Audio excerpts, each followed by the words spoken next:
স্বপ্ন দেখাটা ভালো যদি সেই স্বপ্নটা সত্য হয় আর কি।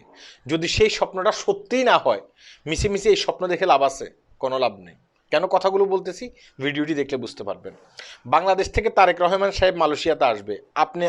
আমরা যারা মালয়েশিয়াতে আছি, এই বিষয়টা কিন্তু আমরা সকলে জানি, যাদের কাছে অন্তত একটা স্মার্টফোন আছে, তাই না? এখন আমরা যারা অবৈধ প্রবাসী আছি, আমরা অনেকেই কিন্তু কি স্বপ্নটা দেখতেছি, কি স্বপ্নটা দেখতেছি, তিনি এখানে আসবেন, আসার পরে মালয়েশিয়ান গভর্নমেন্টের কাছে রিকোয়েস্ট করবেন, আমরা এখানে হাজার হাজার বাংলাদেশি অবৈধ আছি, আমাদেরকে যেন একটু বৈধ করার সুযোগ দেওয়া হয়। ভাই, তিনি এখানে আসবেন ঠিক আছে, কিন্তু ওই রিকোয়েস্টটা তিনি করবেন না। যদি ওই রিকোয়েস্টটা তিনি করতেন, তাহলে বাংলাদেশ থেকে আমাদের মন্ত্রী প্রতিমন্ত্রী তারা কিন্তু অ্যাডভান্স এটা বলে দিত না যে মালয়েশিয়াতে তারেক রহমান যাওয়ার পরে কিন্তু কলিং ভিসা চালু হবার একটা বিশাল সুসংবাদ আপনারা পাবেন। এটা তিনি বলতো না। তিনি এটা বলতেন যে মালয়েশিয়াতে তারেক রহমান আসার পরে বৈধতা যারা যারা অবৈধ আছে মালয়েশিয়াতে, তাদেরকে নিয়ে কথা বলা হবে। তিনি কিন্তু এটা বলতেন। অথচ তিনি কি বলছিলেন? তিনি বলছিলেন যে আপনারা বিশাল একটা সুসংবাদ পাবেন, কারণ এখানে যারা অবৈধ প্রবাসী আছে মালয়েশিয়াতে, তাদেরকে বৈধতার সুযোগ দেওয়া হইলে বাংলাদেশের মন্ত্রী মিনিস্টারদের পকেটে কোনো টাকা ঢুকবে না। যেটা সত্য, আমি সেটাই বলতেছি। তারা কোনো লাভ করতে পারবে না। আর বাংলাদেশ থেকে যদি কলিং ভিসা চালু হয়, বিভিন্ন এজেন্সি থেকে শুরু করে মন্ত্রী মিনিস্টারদের পকেটেও অনেকগুলো টাকা যাবে। এই কারণে তারা কিন্তু জোর দিচ্ছে বাংলাদেশ থেকে যেন কলিং ভিসা চালু হয়, আবার নতুন করে এখানে লোক আসতে পারে। তাহলে আসলে ওদের লাভ হবে।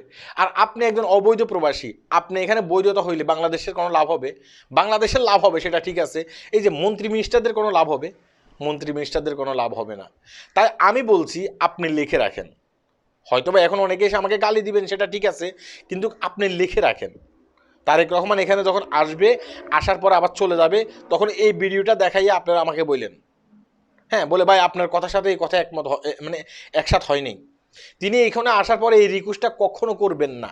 বাংলাদেশি অসংখ্য মানুষ এখানে অবৈধ অবস্থায় আছে, তারা মানবতা জীবনযাপন করতেছে, তাদেরকে বৈধতার সুযোগ দিয়ে দেন একটু তাড়াতাড়ি।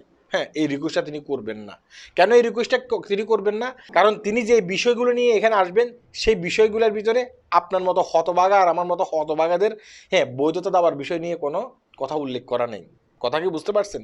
এই কারণে তিনি এই কথাগুলো এখানে বলবেন না। আমি জানি এখন আপনারা অনেকে সরা হবেন আমার উপরে, রাগ হয়ে যাবেন আমার উপরে। আপনি কেন সত্য কথাটা বলতে গেলেন?